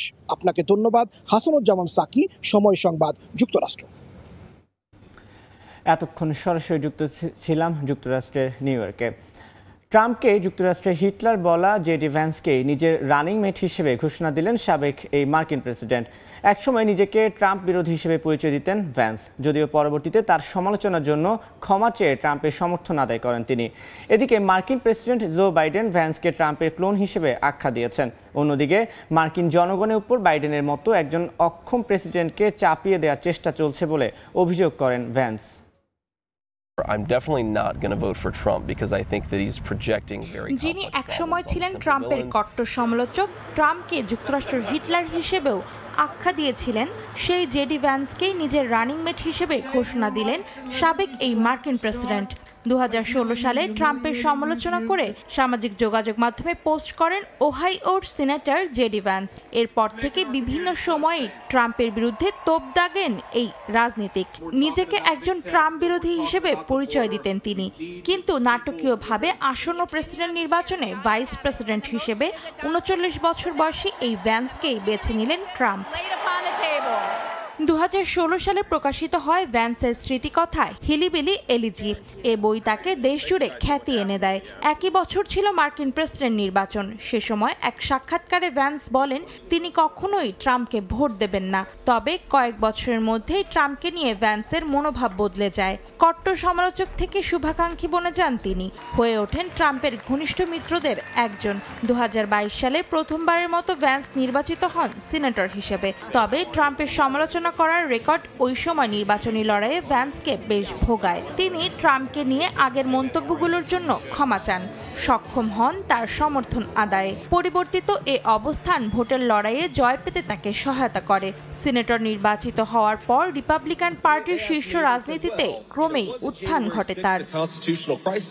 রাজনীতির মাঠেও চমক দেখান ভ্যান্স। বিশ্বজুড়ে মেক আমেরিকা গ্রেট এগেইন প্রচারণার গুরুত্বপূর্ণ ব্যক্তি মনে করা হয় তাকে। এক সময়ের বিরোধিতাকারীর পরিচয় মুছে ফেলে ট্রাম্পের নীতি বাস্তবায়নে অন্যতম মুখ হয়ে ওঠেন তিনি। বিশ্লেষকদের মতে ট্রাম্প মনে করেন জেডি ভ্যান্সের নির্বাচনী প্রচারণা কৌশল তাকে আসন্ন নির্বাচনের প্রচারণায় সাহায্য করবে। এছাড়াও তিনি যদি প্রেসিডেন্ট নির্বাচিত হন তবে ভবিষ্যতে দেশ শাসনে ভ্যান্সের মতামত গুরুত্বপূর্ণ ভূমিকা রাখবে। তবে মার্কিন প্রেসিডেন্ট জো বাইডেন ভ্যান্সকে ট্রাম্পের ক্লোন হিসেবে আখ্যা দিয়েছেন, বলেছেন ভ্যান্স ট্রাম্পেরই প্রতিরূপ। আর ফক্স নিউজে দেয়া এক সাক্ষাৎকারে ভ্যান্স বলেন ডেমোক্রেটরা বাইডেনের স্বাস্থ্য নিয়ে মিথ্যাচার করছেন। এর মধ্য দিয়ে মার্কিন জনগণের ওপর একজন অক্ষম প্রেসিডেন্টকে চাপিয়ে দেওয়ার চেষ্টা চলছে বলেও অভিযোগ করেন তিনি। এই সমস্যার একমাত্র সমাধান হিসেবে আগামী নভেম্বরে ভোটের মাধ্যমে ডেমোক্র্যাটদের ক্ষমতা থেকে সরিয়ে দেওয়ার আহ্বান জানান ট্রাম্পের এই রানিং মেট। অন্তরা সেন, সময় সংবাদ। চলমান রাশিয়া ইউক্রেন যুদ্ধের মধ্যে রুশ সেনাদের জন্য জুতা রফতানি করছে ভারত। যুদ্ধে বিশেষ প্রয়োজনের কথা মাথায় রেখে বিহারের একটি জুতা উৎপাদনকারী প্রতিষ্ঠান এই জুতা তৈরি করছে। কেউ ফোমের শীট কাটছে, কেউ আবার তাতে আঠা লাগিয়ে বিভিন্ন আকার দিচ্ছে। সারি সারি টেবিলে হাতে তৈরি করা হচ্ছে জুতা। পরীক্ষা করা হচ্ছে গুণগত মান। সকল পরীক্ষা নিরীক্ষা পাশ করে যেতে পারলে এগুলো রফতানি করা হবে রাশিয়াতে। ভারতের বিহারের কম্পিটেন্স এক্সপোর্ট প্রাইভেট লিমিটেড নামক কোম্পানি এই জুতা তৈরি করছে। চলমান রাশিয়া ইউক্রেন যুদ্ধে রুশ সেনাদের ব্যবহারের জন্য পাঠানো হচ্ছে এসব জুতা। প্রতিকূল পরিবেশে পরার উপযোগী এসব জুতা তৈরিতে বিশেষ নির্দেশনাও দেওয়া হয়েছে। रशियन आर्मी का शूज़ का स्पेशल अलग सा रिक्वायरमेंट है। ये शूज़ लाइट वेट होना चाहिए और उसका एक स्पेशल रिक्वायरमेंट है। सोल का अलग सा स्पेशल फीचर्स चाहिए, काफ़ी स्लिप रेजिस्टेंस होना चाहिए और वहाँ पर एक्सट्रीम कंडीशन है लाइक -40 डिग्री सेंटीग्रेड टेम्परेचर, काफ़ी कोल्ड है। तो वो सब कंडीशन को नज़र करते हुए हम लोग को उस एंगल से सेफ्टी शूज तैयार करना पड़ता है यहाँ पर। যুদ্ধের জেরে পশ্চিমারা রাশিয়ার উপর নিষেধাজ্ঞা জারি করায় নয়াদিল্লি এবং মস্কোর মধ্যবর্তী ব্যবসায় প্রসার ঘটেছে। যুদ্ধের শুরু থেকে রাশিয়ার সমালোচনা করা থেকে বিরত থেকেছে ভারত। তবে বন্ধুত্বপূর্ণ সম্পর্ক বজায় রেখেই যুদ্ধের ভয়াবহতা দেখে শোক প্রকাশ করেছেন ভারতের প্রধানমন্ত্রী নরেন্দ্র মোদী। তিনি পারস্পরিক সমঝোতার মধ্য দিয়ে যুদ্ধ বন্ধ করার অনুরোধ জানান। সাদিয়া তাসনিম, সময় সংবাদ। তীব্র শীতে কাঁপছে দক্ষিণ আফ্রিকা। গেল কয়েক বছরের মধ্যে এবার সবচেয়ে বেশি শীত পড়ায় সাদা বরফে ঢেকে গেছে দেশটির কয়েকটি প্রদেশ। বিস্তীর্ণ এলাকা জুড়ে বরফের এই মনোরম সৌন্দর্য দেখতে দূর দূরান্ত থেকে ছুটে আসছেন স্থানীয় সহ প্রবাসী বাংলাদেশিরা। মিজানুর রহমান রাসেলের রিপোর্টে বিস্তারিত। চোখ যতদূর যায় ততই দেখা মিলে শুভ্রতার অপরূপ দৃশ্য। এর সৌন্দর্য এখন দক্ষিণ আফ্রিকার ওয়েস্টার্ন কেপ এবং নর্দার্ন কেপ প্রদেশে। বিস্তীর্ণ এলাকা জুড়ে বরফে ঢাকা মনোরম সৌন্দর্য আকৃষ্ট করছে পর্যটকদের। শীত মৌসুমের শুরুটা স্বাভাবিক থাকলেও জুলাই থেকেই হাড় কাঁপানো ঠান্ডা পড়ছে দক্ষিণ আফ্রিকায়। গেল কয়েক বছরের মধ্যে এবার সবচেয়ে বেশি শীত পড়ায় বরফে ঢেকে গেছে দেশটির কয়েকটি প্রদেশ। তাপমাত্রা নেমেছে মাইনাসে। বরফের চাদরে একাকার হয়ে গেছে মাঠ ঘাট লোকালয় আর ফসলি জমি। পুরো এরিয়াটা পুরো গ্রাউন্ডটাই অনেক হোয়াইট সাদা সাদা হয়ে আছে। আমরা কখনো এটা ফিল করি নাই। এই ফার্স্ট টাইম আসা আমরা এখানে ক্যাপটাউন থেকে প্রায় 200 কিলোমিটার ফার অ্যাওয়ে আমরা এখানে আসলাম। আমরা অনেক এনজয় করতেছি, পুরো ফ্যামিলি নিয়ে আসছি, সবাই আসছি আমরা। অনেক সুন্দর, আসলে যে আসে নাই সে মিস করবে। এবং ক্যাপটাউন আসলে কত সুন্দর সেটা বলা মানে বাহুল্য। আমরা খুব আনন্দ উপভোগ করছি। আমরা সারাদিন বিজনেসের এই বোরিং মাইন্ড থেকে আমরা বের হয়ে আসছি আজকে একটু আনন্দ করার জন্য। মেঘের মতো সাদা বরফ মুগ্ধ করছে পর্যটকদের। মনোরম পরিবেশ উপভোগ করতে পরিবার পরিজন সহ দূর দূরান্ত থেকে ছুটে আসেন স্থানীয় সহ প্রবাসী বাংলাদেশিরা। এত সুন্দর, এত মনোরম পরিবেশ, এখানে পুরা বিস্তীর্ণ এরিয়া আপনার স্নো পরে একদম সাদা হয়ে আছে, দেখলে মনটা জুড়িয়ে যায়। ফ্যামিলি নিয়ে আসছি, ফ্যামিলি সবাই এনজয় করতেছে, আমরা এনজয় করতেছি, খুবই ভালো লাগতেছে। আমি অনেক খুশি হয়েছি এখানে এসে, ফার্স্ট টাইম আসছি এখানে। এদিকে তুষারপাতের কারণে দেশটির বেশ কয়েকটি প্রদেশে যান চলাচল ব্যাহত হয়েছে বলে জানায় স্থানীয় কর্তৃপক্ষ। গত কয়েকদিনের হাড় কাঁপানো শীতে সাদা শুভ্রতায় ঢেকে গেছে দক্ষিণ আফ্রিকার কয়েকটি প্রদেশ। প্রচণ্ড ঠান্ডাকে উপেক্ষা করে বরফে ঢাকা শুভ্রতার এই সৌন্দর্য দেখতে দূর দূরান্ত থেকে ছুটে আসছেন স্থানীয় সহ প্রবাসী বাংলাদেশিরা। দক্ষিণ আফ্রিকার ওয়েস্টার্ন কেপ থেকে মিজানুর রহমান রাসেল, সময় সংবাদ। ভোরের সময় আরও থাকছে শফিক ভাই, মমিনুল ভাই, সো আরও বেশ কিছু প্লেয়ার আছেন। সো আমরা যদি আমাদের ওই এক্সপিরিয়েন্সটা শো করতে পারি এবং আমাদের ওই স্ট্রেংথ অনুযায়ী খেলতে পারি, অবশ্যই এই সিরিজটা ভালো হবে। নতুন মিশন পুরনো বলি যাচ্ছে তাই পারফরমেন্সের পরও পাকিস্তানের সফর নিয়ে আশার বেলুন ওড়ালেন ক্যাপ্টেন শান্ত। এড়িয়ে গেলেন বিশ্বকাপ প্রসঙ্গ। দক্ষিণ ইউরোপের দেশ ইতালিতে জন্মহার ঠেকেছে সর্বনিম্নে। এ কারণে দেশটিতে ভবিষ্যতে চরম কর্মী সংকট দেখা দিতে পারে বলে আশঙ্কা প্রকাশ করেছে ইউরোপের পরিসংখ্যান ব্যুরো ইউরোস্টেট। সংস্থাটির তথ্য মতে 2023 সালে রেকর্ড বিদেশি প্রবেশের পরও বাড়েনি জনসংখ্যা। ইতালি থেকে মাকসুদ রহমানের তথ্য ও চিত্রে রিপোর্ট। সম্প্রতি ইউরোপীয় ইউনিয়নের বার্ষিক জনসংখ্যা বিষয়ক রিপোর্ট প্রকাশ করা হয়েছে। রিপোর্টে দেখা যায় বিভিন্ন প্রচেষ্টায় ইইউর 27টি দেশের জনসংখ্যা সামান্য বাড়লেও কোনোভাবেই বাড়ানো যাচ্ছে না ইতালির জন্মহার। করোনা মহামারীর কঠিন পরিস্থিতি অতিক্রম করে গত 2 বছরে দেশটির জনসংখ্যা লাগাতার কমেই যাচ্ছে। তবে কিছুটা আশার কথা হচ্ছে দেশটিতে দ্রুত বৃদ্ধি পাচ্ছে বাংলাদেশি সহ বিদেশি শিশু ও নাগরিকদের সংখ্যা। ইতালিয়ানদের মধ্যে যে ফ্যামিলিগত যে সমস্যাগুলো তাতে তারা বাচ্চা কাচ্চা কম নিচ্ছে। এই কারণে কম নিচ্ছে যে তাদেরকে যে সময় দিতে হয়, তাদেরকে যে পালন করার জন্য যে একটা ব্যয় করতে হয়, এই জিনিসটা থেকে তারা একটু দূরে আসে। তো এই ব্যাপারে বিদেশিগুলো খুব আগাই আছে, বিশেষ করে আমাদের বাংলাদেশি কমিউনিটি। আবাসন সমস্যাটার সমাধান যদি আইনিভাবে বা স্থানীয়ভাবে অর্থাৎ সরকারিভাবে যদি সমস্যার সমাধান হয়, তাহলে আমরা আশা করি মানুষ তার ফ্যামিলি বড় করার জন্য সচেষ্ট হবে। এদিকে 1960 সালে ইইউর 27টি দেশের মোট জনসংখ্যা ছিল প্রায় 36 কোটি, যা 2024 সালে এসে দাঁড়িয়েছে প্রায় 45 কোটিতে। তবে শেষ 10 বছরে 2015 থেকে 2024 সালে ইইউভুক্ত দেশগুলোর জনসংখ্যা গড়ে প্রতি বছর বৃদ্ধি পেয়েছে মাত্র 6 লাখ। অবশ্য পূর্বে এই বৃদ্ধির পরিমাণ ছিল গড়ে প্রায় 30 লাখ। জনসংখ্যা হ্রাসের এই তালিকায় আরও রয়েছে Bulgaria, Greece, Latvia, Hungary, Poland ও স্লোভাকিয়া। গত বছর স্পন্সর ভিসা ঘোষণা, ইউক্রেনের লাখ লাখ উদ্বাস্তুকে আশ্রয় প্রদান ও বিদেশিদের পরিবারে উল্লেখযোগ্য সংখ্যক শিশু জন্ম নেয়ার পরও 2023 সালেও অস্বাভাবিক হারে কমেছে ইতালির জনসংখ্যা। ভবিষ্যতে কঠিন পরিস্থিতি মোকাবিলায় দ্রুত কার্যকর ভূমিকা গ্রহণ করা জরুরি বলে মনে করেন ইইউ পরিসংখ্যান ব্যুরো ইউরোস্টেট। সময় সংবাদ, Italy.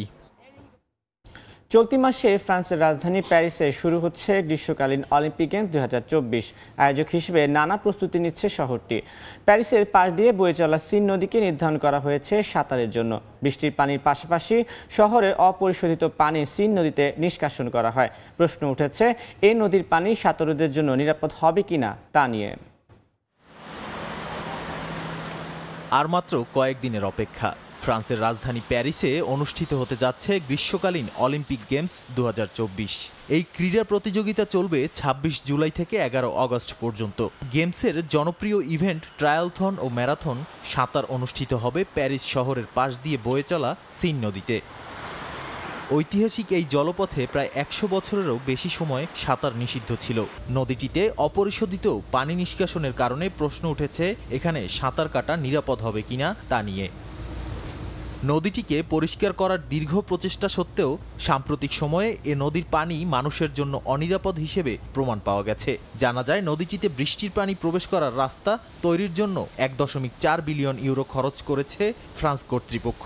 Summer Olympics are right around the corner. In Paris, the Seine River swimmers are planning to swim, and city officials are looking at microbial water quality, assessing if the water quality is suitable enough for swimmers so that they don't carry any risk of getting sick.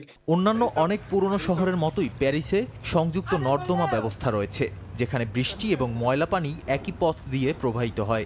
টানা বৃষ্টির প্রভাবে পাইপের ধারণ ক্ষমতা কমে গেলে অপরিশোধিত পানি নদীতে প্রবেশ করে। নাদিম মারজান, সময় সংবাদ। ভোরের সময় খেলার খবর জানাতে আবারও যুক্ত হচ্ছেন সহকর্মী মনির। ধন্যবাদ তানভীর আপনাকে। সংবাদের এই অংশে প্রথমেই জেনে নেব আজকের আবহাওয়ার খবর। দেশের বিভিন্ন স্থানে আজও বৃষ্টিপাতের পূর্বাভাস দিয়েছে আবহাওয়া অধিদপ্তর। আবহাওয়া অফিস থেকে প্রাপ্ত তথ্য অনুযায়ী আগামী 24 ঘন্টায় রংপুর, ময়মনসিংহ, চট্টগ্রাম ও সিলেট বিভাগের কিছু কিছু জায়গায় এবং রাজশাহী, ঢাকা, খুলনা ও বরিশাল বিভাগের 2-1 জায়গায় অস্থায়ীভাবে দমকা হাওয়া সহ হালকা থেকে মাঝারি ধরনের বৃষ্টি ও বজ্রসহ বৃষ্টি হতে পারে। একই সঙ্গে রংপুর, ময়মনসিংহ, চট্টগ্রাম ও সিলেট বিভাগের কোথাও কোথাও মাঝারি থেকে ভারী বর্ষণ হতে পারে। তবে সারা দিনে দেশের তাপমাত্রা বৃদ্ধি পেতে পারে। অপরদিকে রাতে তাপমাত্রা অপরিবর্তিত থাকতে পারে বলেও জানানো হয়েছে।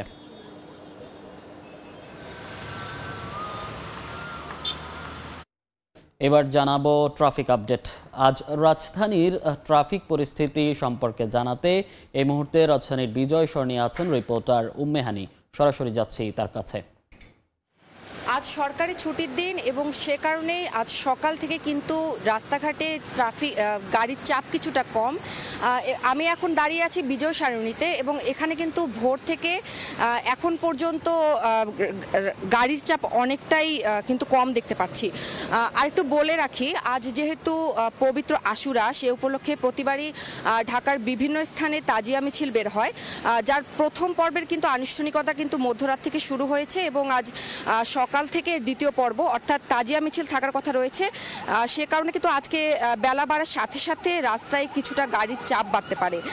এছাড়া কিন্তু এবার তাজিয়া মিছিল লালবাগ ইমামবাড়া থেকে শুরু হয়ে ধানমন্ডি লেক পর্যন্ত যাওয়ার কথা বলা হয়েছে ডিএমপি ট্রাফিক বিভাগ থেকে। ফলে এই রাস্তাগুলোতে কিন্তু সকাল থেকেই যানজট থাকতে পারে। এজন্য এই রাস্তাগুলো দিয়ে যারা যাতায়াত করবেন তাদের হাতে কিন্তু পর্যাপ্ত সময় নিয়ে বের হতে অনুরোধ করেছে ট্রাফিক বিভাগ। এছাড়াও কিন্তু লালবাগ, মোহাম্মদপুর, এছাড়া মিরপুর সহ আরও বেশ কিছু স্থানে কিন্তু তাজিয়া মিছিল বের হওয়ার কথা রয়েছে। সেক্ষেত্রে এই রাস্তাগুলো দিয়েও কিন্তু যারা যাতায়াত করবেন তাদের হাতে সময় নিয়ে বের হওয়ার কথা বলা হয়েছে। এছাড়া কোটা আন্দোলনকে কেন্দ্র করে যে অনাকাঙ্ক্ষিত ঘটনার যে ধরে পুরো রাজধানীতে যে থমথমে অবস্থা বিরাজ করছে সে হিসেবেও কিন্তু আজকে ক্যাম্পাসে বিক্ষোভ মিছিল ও গায়েবানা জানাজার কিছু কর্মসূচি থাকার কথা রয়েছে, যা দুপুর থেকে বিকেল নাগাদ যানজটের চিত্রের কিন্তু কিছুটা পরিবর্তন আনতে পারে বলেও কিন্তু আমরা ট্রাফিক বিভাগ থেকে জানতে পেরেছি। তারা কিন্তু অনুরোধ করেছেন যে হাতে পর্যাপ্ত সময় নিয়ে বের হওয়ার, যেহেতু কোটা আন্দোলনের মূল পয়েন্ট থাকে শাহবাগ, সেহেতু কিন্তু যেহেতু সেটি একটি রাজধানী গুরুত্বপূর্ণ পয়েন্ট, সেহেতু এমন পরিস্থিতিতে কিন্তু বিকেল নাগাদ যানজটের চিত্র কিছুটা পরিবর্তন হতে পারে। আরেকটু বলে রাখি যেহেতু আজ সরকারি ছুটির দিন, বেশ কিছু মানুষ অনেকেই থাকেন যারা শপিংয়ে বের হন, সেক্ষেত্রে কিন্তু ধানমন্ডির এরিয়ার যে শপিং কমপ্লেক্সগুলো আছে সেগুলো খোলা থাকবে, যার কারণে সেখানকার যানজটের চিত্র কিন্তু একটু অন্যরকম হতে পারে এবং গাড়ির চাপও কিন্তু সেখানে বেশি থাকতে পারে। এই ছিল আমার ট্রাফিক সিগন্যালের সর্বশেষ খবরাখবর। সরাসরি যুক্ত ছিলাম রাজধানীর বিজয় সরণি থেকে। খবর, বিশ্বকাপ ব্যর্থতা নিয়ে আর কোনো ব্যবচ্ছেদ নয়। টাইগার অধিনায়ক নাজমুল হোসেন শান্তর চোখ আসন্ন পাকিস্তান সফরে। দেশটির মাটিতে এখনও কোনো ম্যাচ না জিততে পারলেও এবার টেস্ট সিরিজে লড়তে চান সমানভাবে। মুশতাক আহমেদের বিদায় চিন্তায় ফেলেছে শান্তকেও। রিশাদকে নিয়ে উচ্ছ্বাস ঝরলেও বলছেন বাস্তবতা মেনে এখনই লাল বলে এই লেগিকে নিয়ে ভাবছেন না তারা। ভুলতে চাইলেই কি ভোলা যায়? তবে ভালো হোক কিংবা খারাপ, অতীতের কোনো সিরিজ কিংবা টুর্নামেন্ট নিয়ে কথা বলতে ভীষণ অনীহা টাইগার কাপ্তান নাজমুল হোসেন শান্তর, যার চোখ এখন শুধুই পাকিস্তান সফরে। বিশ্বকাপ শেষে প্রথমবারের মতো গণমাধ্যমের মুখোমুখি। মানছেন ব্যাটিং দৈন্যতাই বড় চিন্তার, তবে এইচপি ইউনিটের অনেকেই অস্ট্রেলিয়ায়, বাকিরা প্রস্তুতি সারবেন চট্টগ্রামে। পাকিস্তান সিরিজ চ্যালেঞ্জিং হলেও আস্থা রাখছেন অভিজ্ঞতায়, লড়তে চান সমান তালে। প্ল্যানিং ওয়াইজ খুব ভালোভাবে প্ল্যান করা আছে। এখন জাস্ট আমরা এই প্র্যাকটিস ম্যাচগুলো এবং আমাদের যাওয়ার আগে বেশ কিছু প্র্যাকটিস সেশনও থাকবে, এগুলো আমরা ঠিক মতো করে যত ভালোভাবে প্রিপেয়ার হতে পারি। এটা অবশ্যই অনেক চ্যালেঞ্জিং হবে, তারা খুবই ভালো দল, বাট আমার মনে হয় যে এই ফরম্যাটে আমাদের বেশ কিছু এক্সপিরিয়েন্স প্লেয়ার আছে। যদি আমি নাম মেনশন করি, মুশফিক ভাই, মমিনুল ভাই, সো আরও বেশ কিছু প্লেয়ার আছেন। সো আমরা যদি আমাদের ওই এক্সপিরিয়েন্সটা শো করতে পারি এবং আমাদের ওই স্ট্রেংথ অনুযায়ী খেলতে পারি, অবশ্যই এই সিরিজটা ভালো হবে। হতাশার ভিড়েও টি-20 বিশ্বকাপে বাংলাদেশের বড় অর্জন রিশাদ হোসেন, যার বদলে যাওয়ার পেছনে স্পিনিং বোলিং কোচ মুশতাক আহমেদের অবদান সবাই মানেন এক বাক্যে। কিন্তু হঠাৎ করে মুশতাকের বিদায় দুশ্চিন্তায় ফেলছে টাইগার অধিনায়ককে। যদিও রিশাদের পারফরমেন্সের পেছনে লোকাল কোচদের কৃতিত্ব দিতেও ভুললেন না শান্ত। আমি জানি না বোর্ডের সাথে কি ধরনের কন্ট্রাক্ট ছিল, সম্ভবত ওয়ার্ল্ড কাপ পর্যন্তই ছিল আমি যতটুকু জানি, বাট দারুণ কাজ করেছেন রিশাদ, খুবই কমফোর্টেবল ছিল, বাকি স্পিনারগুলো কমফোর্টেবল ছিল। বাট আমি শুধুমাত্র মুশতাক আহমেদ ওনাকেই ক্রেডিট দিতে চাই না, কারণ রিশাদ কিন্তু তারও আগে থেকে আমাদের লোকাল যে কোচিং স্টাফ ছিল তাদের কাছ থেকে কোচিং নিচ্ছিল। গুঞ্জন আছে পাকিস্তান সফরে দলের সঙ্গী হতে পারেন রিশাদ, তবে এই লেগিকে এখনই টেস্টের জন্য প্রস্তুত মনে করেন না নাজমুল হোসেন। এটা আমার মনে হয় সিলেক্টরকে জিজ্ঞেস করলে আরো বেটার হবে, বাট আমি যতটুকু আমার এক্সপিরিয়েন্স যতটুকু মনে হয়, আমার মনে হয় না এই মুহূর্তে রেড বলের জন্য ও পুরোপুরি রেডি। পাকিস্তানের বিপক্ষে টেস্ট সিরিজ খেলতে আগস্টের মাঝামাঝি দেশটি সফরে যাবে টাইগাররা। 2 ম্যাচ সিরিজের প্রথম ম্যাচ 21 আগস্ট। মাহবুব রিমন, সময় সংবাদ, ঢাকা। আইসিসি চ্যাম্পিয়ন্স ট্রফি সামনে রেখে আবারও আলোচনায় তামিম ইকবাল। ওয়েস্ট ইন্ডিজের বিপক্ষে সিরিজে তাকে দলে ফেরানো হবে কিনা তা আগেই পরিষ্কার করা জরুরি বলে মনে করেন বিসিবি পরিচালক আকরাম খান। এদিকে নারী টি-20 বিশ্বকাপের ফাইনাল শেখ হাসিনা স্টেডিয়ামে আয়োজনের কথা থাকলেও সে সিদ্ধান্ত থেকে সরে আসতে হবে বলে জানান বোর্ডের ফ্যাসিলিটিস ম্যানেজমেন্ট কমিটির চেয়ারম্যান। আবারও আন্তর্জাতিক ক্রিকেটে ফিরছেন তামিম ইকবাল, এমন আভাস অনেক আগেই ছিল। তবে সাবেক অধিনায়ক দিয়েছিলেন নানা শর্ত। সবকিছু নিয়েই তামিমের সঙ্গে কয়েক দফা আলোচনায় বসে বিসিবি।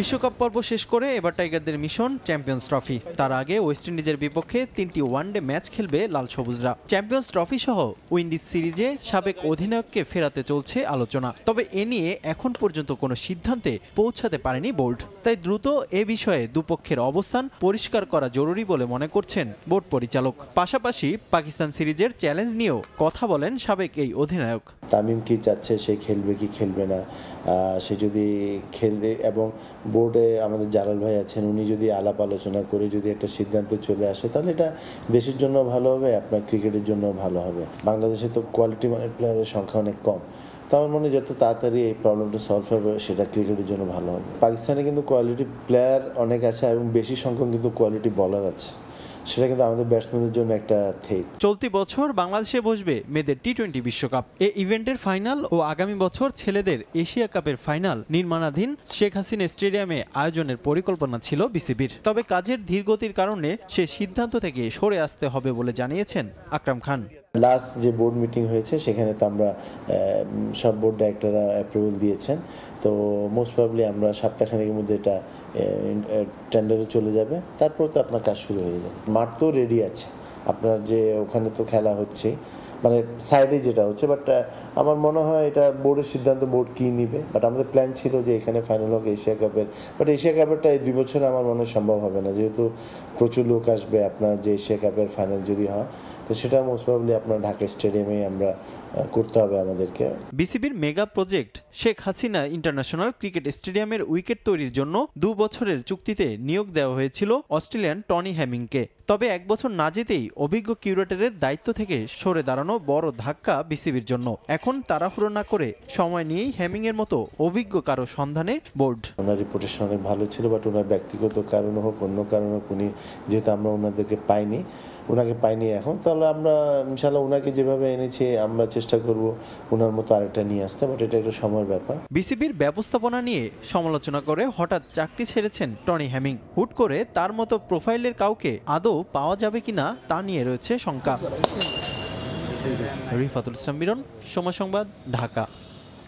এশিয়া কাপ শিরোপা পুনরুদ্ধারের স্বপ্ন নিয়ে শ্রীলঙ্কা গেল বাংলাদেশ জাতীয় নারী ক্রিকেট দল। সাম্প্রতিক সময়ের ব্যাটিং ব্যর্থতায় এই ইউনিট নিয়ে আলাদা কাজ হয়েছে বিশেষ কন্ডিশনিং ক্যাম্পে, যার ফল এশিয়া কাপেই পাওয়া যাবে বলে বিশ্বাস টাইগ্রেস অধিনায়কের। আসরে ম্যাচ বাই ম্যাচ আগানোর লক্ষ্য ক্রিকেটারদের, যার শুরুটা করতে চান শ্রীলঙ্কাকে হারিয়ে। টার্গেট এশিয়া কাপ, মিশন শিরোপা পুনরুদ্ধার। ছেলেদের ক্রিকেটের বিদেশ সফরের মতো হই হুল্লোড় নেই গণমাধ্যমের চাপ। ব্যক্তিগত গাড়িতে চেপেও কেউই নয়, ভরসা ওই বিসিবি ট্রাভেলিং মিনি বাস। তবে দায়িত্ব একই, স্বপ্ন তো আরও বড়। বয়সভিত্তিক পর্যায়ে আকবরদের বিশ্বজয় বাদ দিলে অর্জনের হিসেব যদি আপনি কোনো নিক্তিতে রাখেন, টাইগ্রেসদের এশিয়া কাপ জয় থাকবে ওপরের দিকেই। কিন্তু এরপর আর ধরে রাখা যায়নি সেই মোমেন্টাম। সাম্প্রতিক সময় টানা ব্যাটিং ব্যর্থতা আর হার, তবুও কি মসনদ পুনরুদ্ধারের স্বপ্ন দেখা যায়? যেহেতু একবার আমরা পেরেছি, ইনশাল্লাহ আরেকবার না পারার কিছু নাই, but still team wise plan করে পারফর্ম করে যেন পারফর্ম করতে পারে, সেটাই হলো সব থেকে বড় বিষয়। এবং ব্যাটিং ইউনিটটা যদি আমি বলবো যদি ক্লিক করতে পারে, ডেফিনেটলি আমাদের ভালো কিছু করার সম্ভাবনা থাকবে। আমরা রিসেন্টলি খুবই কাজ করতেছি, ব্যাটিংয়ে ফোকাস দিচ্ছি, ইনশাল্লাহ ভালো কিছুই হবে এবার টুর্নামেন্ট। লঙ্কান বিমান ধরার তাড়া নেই, কারণ বিমানবন্দরে এসেই জানা গেছে 1 ঘন্টা ডিলে। ঘন্টা 3 সফর হলেও সব মিলিয়ে 12 ঘন্টার জার্নি। অনুজদের নার্ভ তাই ঠিক রাখার টোটকা রুমানা জাহানারাদের। দীর্ঘদিন পর জাতীয় দলে ফেরায় চ্যালেঞ্জ আছে তাদেরও। অনেকদিন পর টিমে ঢুকছে, অবশ্যই আমার জন্য একটা বড় চ্যালেঞ্জ থাকবে এটা। আশা করছি যে গতটা যেরকম আমরা পারফর্ম করেছি ওর থেকে ভালো বেটার পারফর্ম করতে পারবো। ফার্স্ট টাইম যাচ্ছি, আমি মনে করবো যে দেশের জন্য ভালো কিছু করে নিয়ে যেন আসতে পারি।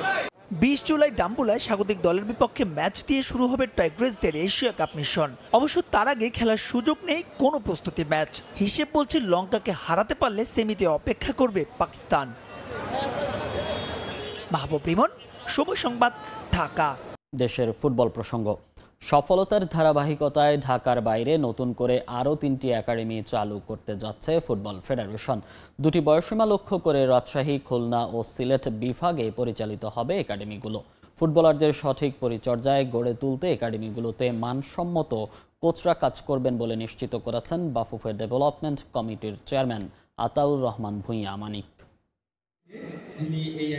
গেল বছর একটা চ্যালেঞ্জ নিয়ে বাফুফে একাডেমি চালু করে ফুটবল ফেডারেশন। এই প্রজেক্ট কতটা প্রভাব ফেলবে ডেভেলপমেন্টে এমন প্রশ্ন উঠলেও খুব অল্প সময়ে বেশ সাড়া তৈরি করে।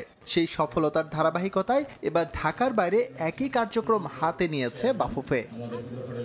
রাজশাহী, খুলনা এবং সিলেট বিভাগে একাডেমি পরিচালনা করতে চায় ফেডারেশন। 8 থেকে 11 এবং 11 থেকে 14 এই দুটি আলাদা বয়স সীমায় মোট 45 জন করে ছাত্র ভর্তির সুযোগ পাবে একাডেমিগুলোতে। ঢাকার মতোই এই 3 বিভাগীয় শহরে তার ইতিবাচক প্রভাব পড়বে বলে মনে করেন ডেভেলপমেন্ট কমিটির চেয়ারম্যান। আমরা একটা স্লট করছিলাম 40-80 জনের জন্য। পরবর্তীতে আমাদের উপর এত প্রেশার আসতে থাকলো যে আমরা বাধ্য হয়ে কিন্তু এই 40 জনের জায়গায় আমরা আরও বেশি নিতে হয়েছে। এখনও কিন্তু আমাদের এই দুইটা গ্রুপে 90 জন আছে, অর্থাৎ 10 জন বেশি আছে। যে বয়স নিয়ে বাফুফে একাডেমি কাজ করছে ডেভেলপমেন্টের বিচারে তা বেশ স্পর্শকাতর, কারণ এই স্টেজ থেকেই ফুটবলারদের তৈরি হয় মজবুত ভিত। এই বিষয়টি সর্বোচ্চ গুরুত্ব দিয়ে একাডেমির শিক্ষার্থীদের জন্য মানসম্মত কোচ নিয়োগ করা হবে। আমাদের এখানে আসলে যে কোচগুলো আছে এগুলো কিন্তু আমরা বেস্ট কোচগুলো বেছেই আমরা এখানে কোচ নিয়োগ দিয়েছি, এবং এই কোচগুলোকে তদারকি করার জন্য কিন্তু আবার বাংলাদেশের একদম সেরা কোচগুলো আমরা রেখেছি।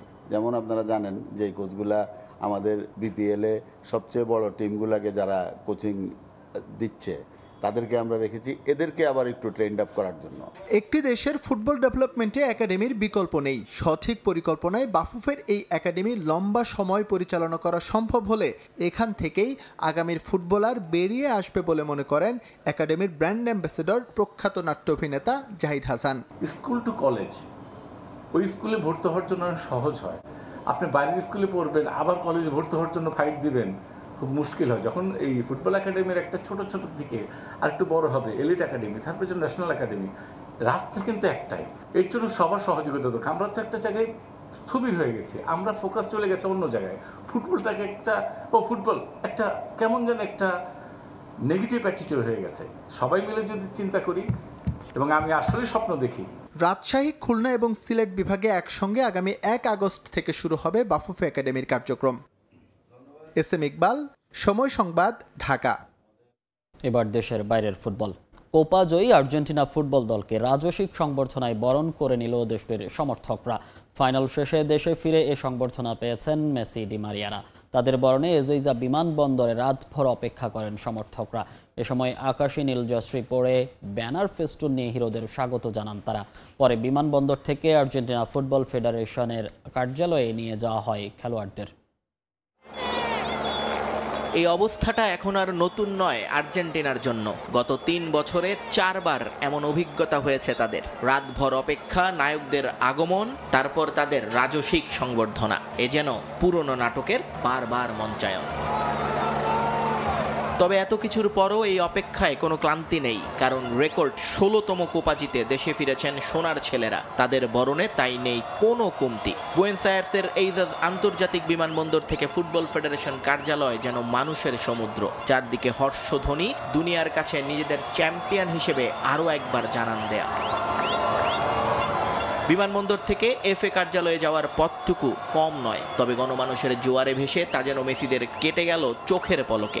আকাশী নীল পতাকা আর মশালের আগুনে রাতেই নেমে এলো দিনের উজ্জ্বলতা। যাদের অনেকে যেমন ছিলেন মেসিদের বরণে, তেমনি অনেকে এসেছিলেন তাদের ভালোবাসার ফিদেউকে বিদায় জানাতে।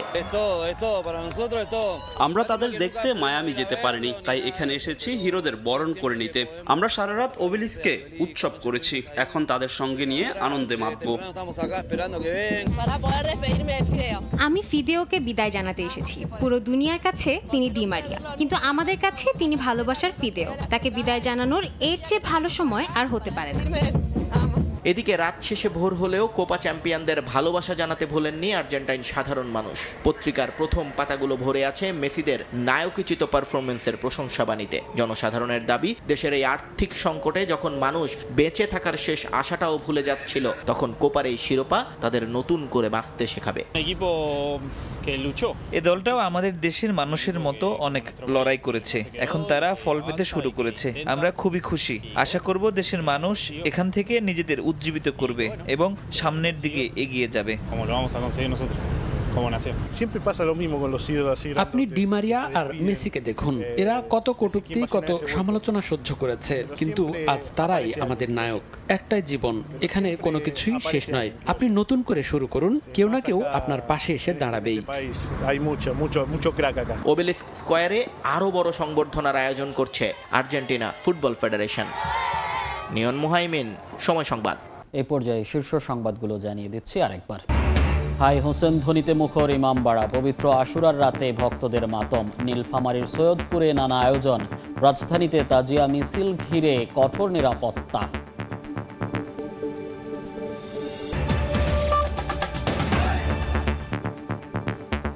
এই ছিল ভোরের সময়, এরপর দেখবেন সকালের সময়, সঙ্গে থাকবেন সহকর্মী তানভীর হাসান।